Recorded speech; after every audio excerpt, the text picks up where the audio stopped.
Hello friends, இன்றைக்கி நம்ம breakfast கொழா புட்டு கடலைக்கறி எப்படி பண்ணலான்னு பார்க்கலாமா?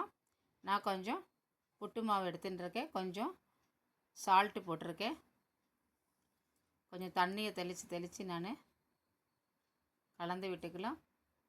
வார்ம் வாட்டர் தான் ஊற்றிருக்கேன். அப்படியே எல்லாத்தையும் நல்லா கலந்து விட்டுப்போம்.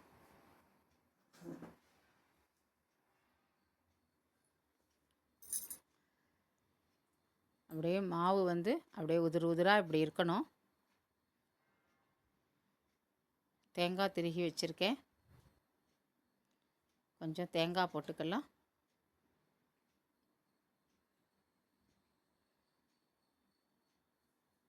அப்புறம் கொஞ்சம் மாவு போட்டுக்கலாம். அதுக்கப்புறம் கொஞ்சம் தேங்காய், அதுக்கப்புறம் மாவு, அதுக்கப்புறம் தேங்காய்.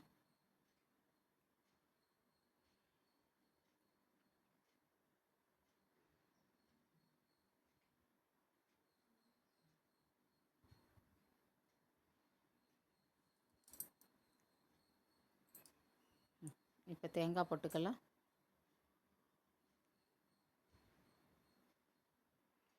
இது நல்லா மூடி இப்போ நம்ம அடுப்பில் வச்சுக்கலாம்.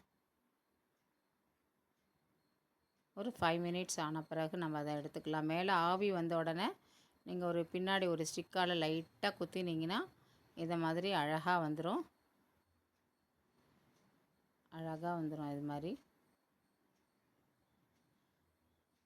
கொழா புட்டு கடலைக்கறி எப்படி பண்ணலான்னு பார்க்கலாமா?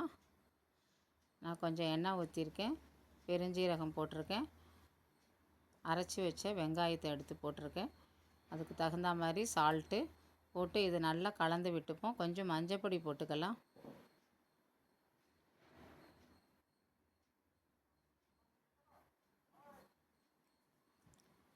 கொஞ்சம் சில்லி பவுட்ரு போட்டுக்கலாம். நான் ரொம்ப இதுக்கு மசாலா பொடி போடலை. இது நல்லா இப்போ இதை கலந்து விட்டுப்போம். வெங்காயம் கொஞ்சம் நல்லா வதங்கின பிறகு நம்ம அரைச்சி வச்சு இந்த தக்காளி பழம் அரைச்சி வச்சுருக்கோம், அதை எடுத்து இதில் ஊற்றி மிக்ஸ் பண்ணிக்கலாம்.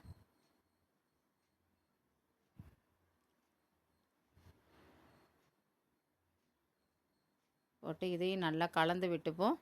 இந்த தக்காளியோடைய ஸ்மெல் கொஞ்சம் போன பிறகு நம்ம வேக வச்சுருந்த கொண்டக்கடலையை எடுத்து இதில் ஆட் பண்ணிக்கலாம். கொண்டக்கடலையை வேக வச்சு வடிகட்டி வச்சுருக்கேன். இந்த பாருங்கள், கொண்டக்கடலை நல்லா வெந்திருக்கு.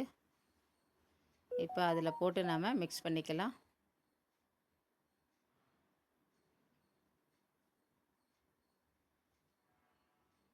நல்லா இப்போ இதை கலந்து விட்டுப்போம்.